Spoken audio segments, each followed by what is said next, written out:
Hey, welcome back to ScreenCrush. I'm Ryan Harriet, and this is all of the Easter eggs, references, and little things you might have missed in the finale of Monarch: Legacy of Monsters. You guys ready? Let's break this baby down. Guys, this finale gave us everything. Godzilla, Keiko, Apex, and a whole new level of Hollow Earth. So let's get into it, and at the end, I'm going to explain how this sets up Godzilla x Kong. Something tells me we will see Apex again. And before we get started, everybody, I just want to thank you for staying with us all season, watching these breakdown videos. It was so much fun to cover this show. And if you want to continue to support our channel, please check out our merch store at ScreenCrushMerch.com, where we design all the merch ourselves. Right now, we just launched a whole new line of Echo-inspired merch that you can see on screen right now, like the Return of the King, Nelson and Murdoch Law and Order, and of course, Doug as the dog without fear. And also, next month, February 22nd in Brooklyn, New York, we have our very first ScreenCrush live show where we're going to show you videos we were not allowed to put on the YouTube channel, like this one where I yell at a puppet of J.J. Abrams. You see, we needed continuity with the original films.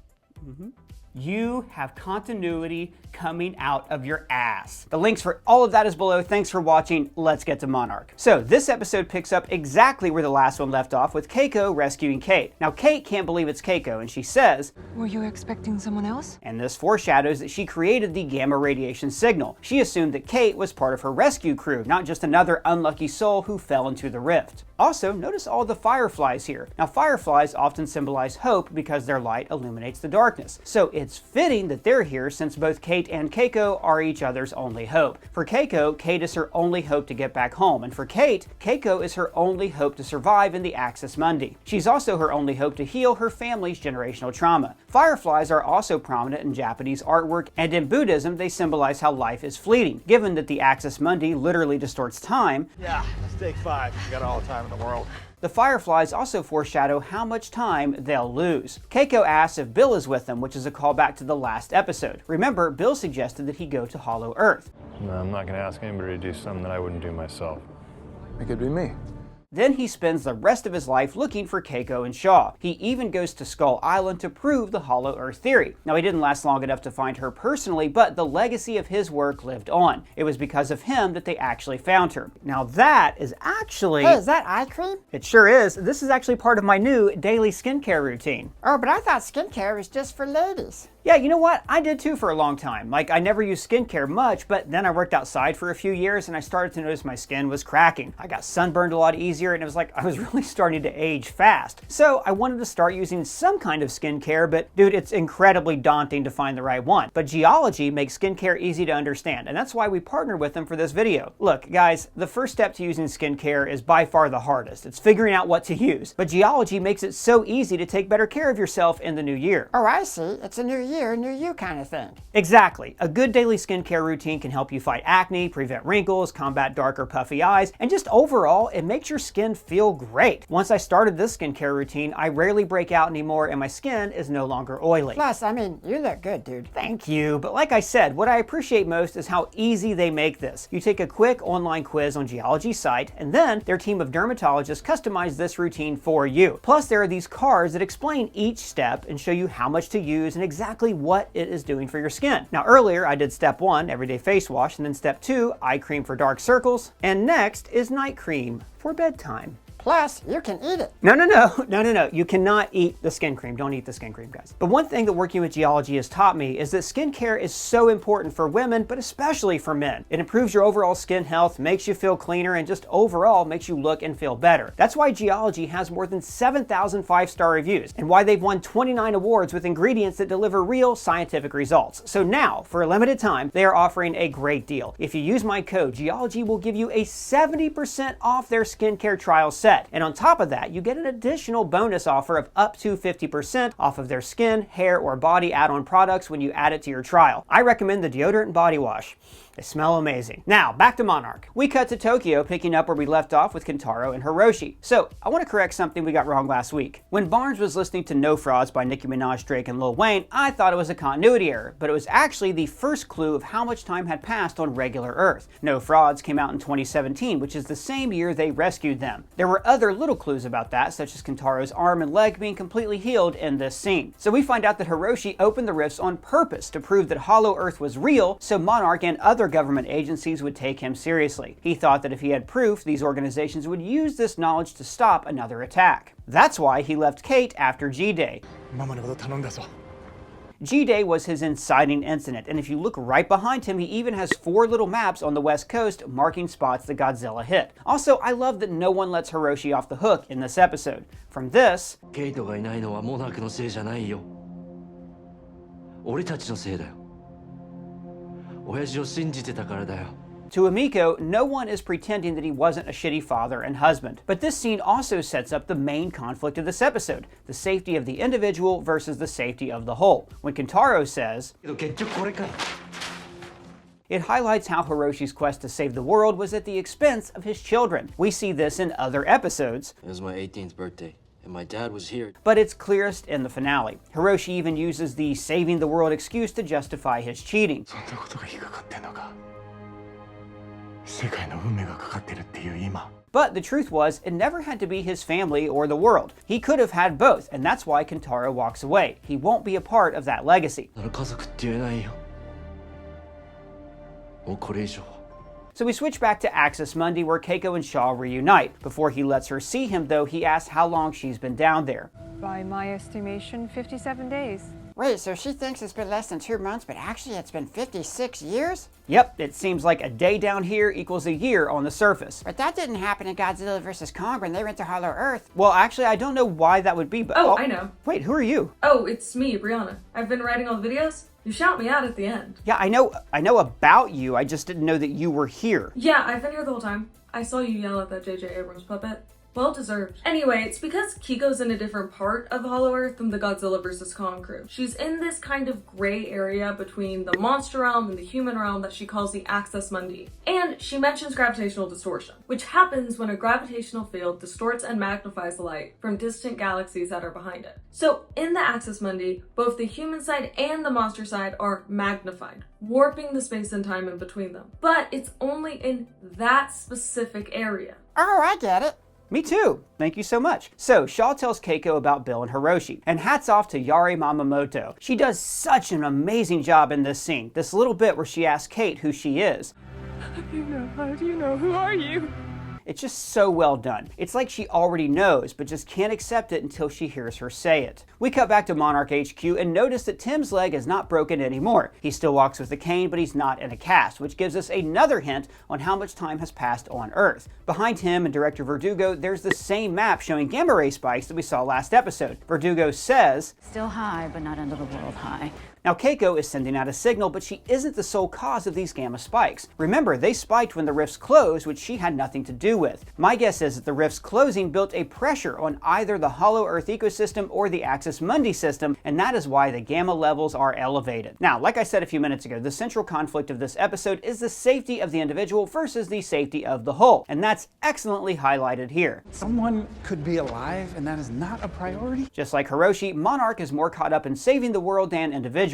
But, like Tim says, if someone survived down there, they might know what's going on. That feels like it might be a big deal. Hiroshi felt like he had to choose between his family and saving the world, but he didn't. And Monarch feels like they have to choose between the world and individuals, but they don't. In fact, they need these people to protect the world. It's completely counterintuitive. Also, Monarch really shaped Hiroshi's way of thinking. Remember, Keiko died when she was really young, and after Shaw's death, Bill was an absentee father. He learned a lot of his values working at Monarch. He feels like he's rebelling against Monarch by going his own way, but really, he's making the exact same mistakes, but in a different context. Director Verdugo says, But we are looking at a wave of Titan events threatening the lives of 7 billion people. Which is a reference to King of the Monsters. In that movie, every single Titan emerged and almost drove humanity to extinction. Massive storms and other disasters triggered by the Titans have forced millions to flee major cities. This is the single greatest disaster in human history. We cut back to the Axis Mundi where Keiko made a nice little shelter for herself. This is nice! Then we see the gamma ray simulator from Shaw's recon mission. Now, in the same way Kate landed far away from her group, the gamma simulator landed away from his crew. And this is how Keiko sent out the signal. She reprogrammed the simulator to release gamma radiation in a pattern that humans could decipher but would not attract a Titan. Keiko asks about Hiroshi, and honestly, Kate is really nice here.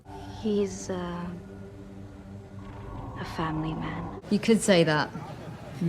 But then Keiko asks if he's happy. Now Kate never gets to answer, but I think the answer would be no. Just like his own father, he chased monsters instead of spending time with the people in his life. And this is highlighted when we cut to Tokyo, where he's moving out of his apartment with Emiko. She asks where he'll go, and he says, San Francisco.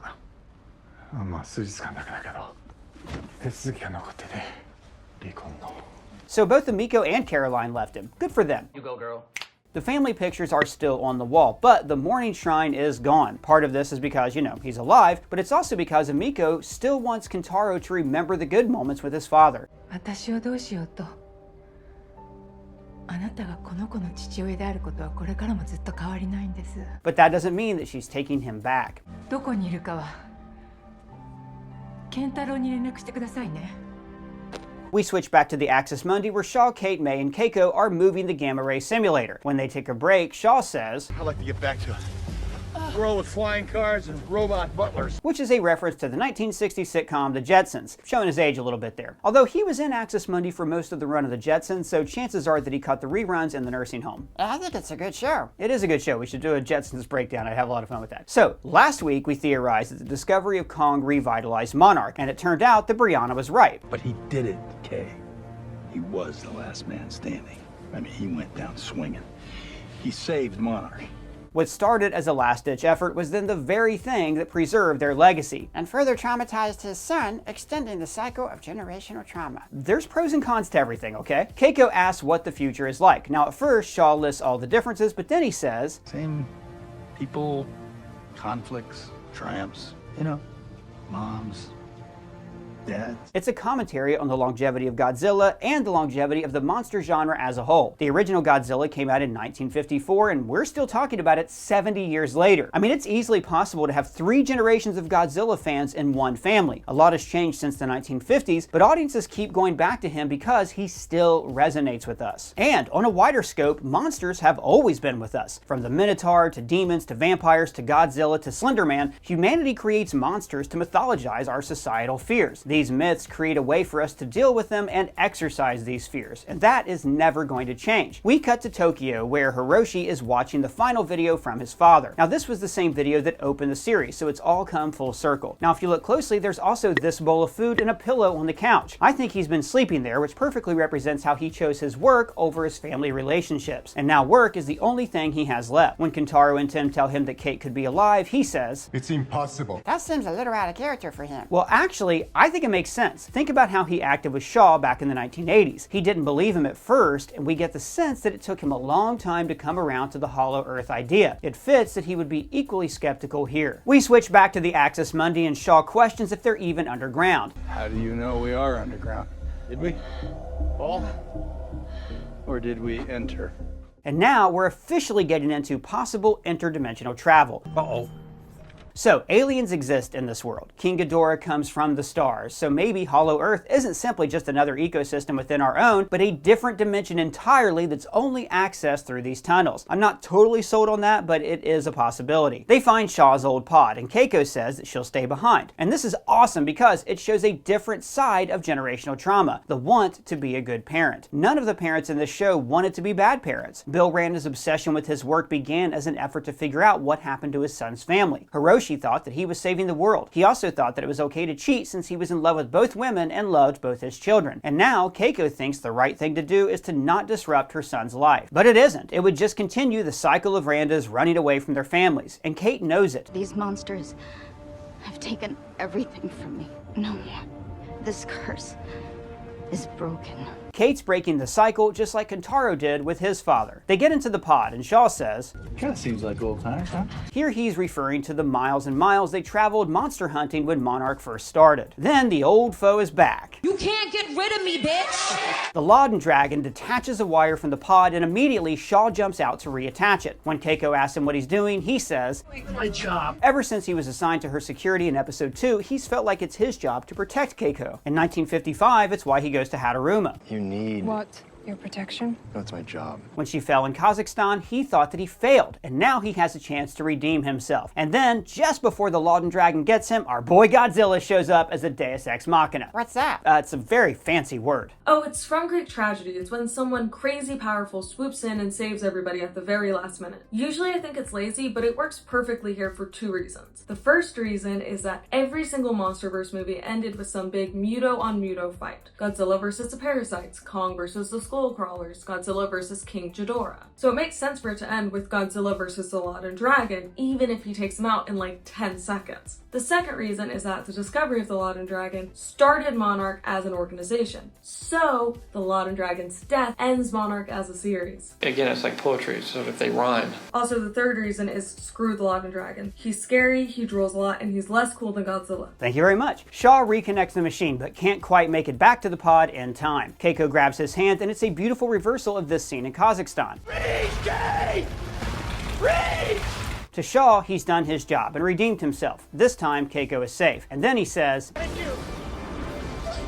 for everything," as he lets go. Oh, that's so sad. It is, but Shaw got exactly what he wanted. Remember what he said to May when they were looking for Kate in the Axis Mundi? I mean, if I'm some way to get you home, and what happened to me doesn't happen to you, well, then I'd say it was worth it. It would have been heartbreaking to him if he went home and anyone else was left behind. Also, I really don't think he's dead, but more on that in a second. Kate, May, and Keiko are pulled through the portal and come back to Earth. And notice they're so far from where they started. They fell into the Axis Mundi in Kazakhstan and landed on an island with palm trees. Immediately, a med team comes to get them. Why are they all wearing protective gear? Probably in case they were radioactive. Remember, Shaw was slightly radioactive when he came back. Now, I doubt May and Kate are since they weren't there for very long, but I bet Keiko is going to be setting off that Geiger counter. We see this circular machine with a red dot in the center, and it looks a lot like the eyes of Mechagodzilla. And that makes total sense, since this is actually an Apex facility. Mechagodzilla lured Godzilla several times in Godzilla vs. Kong, so I bet they used a prototype of that tech to make sure the rift opened in the correct spot. And then, finally, Keiko and Hiroshi reunite.